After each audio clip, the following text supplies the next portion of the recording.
This is Just One Day, and today I'd like to encourage you from 1 Corinthians chapter 15, verses 9 through 11. For I am the least of the apostles, who am not worthy to be called an apostle, because I persecuted the church of God. But by the grace of God I am what I am, and his grace toward me was not in vain.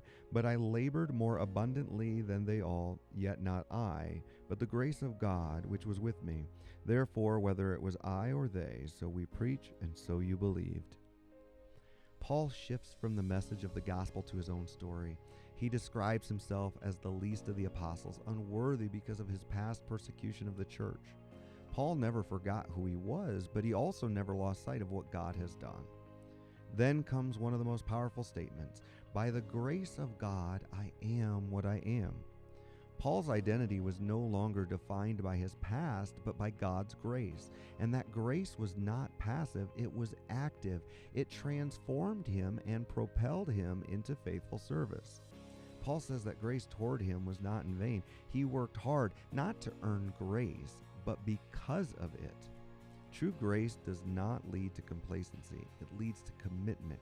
It produces humility, gratitude, and a willingness to serve. And Paul makes it clear, whether through him or others, the message remains the same. The focus is not the messenger, it is the gospel. Today, remember that God's grace not only saves you, it changes you and sends you. For just one day, live with gratitude for his grace, and let that grace move you to serve, speak, and reflect Christ with humility and purpose.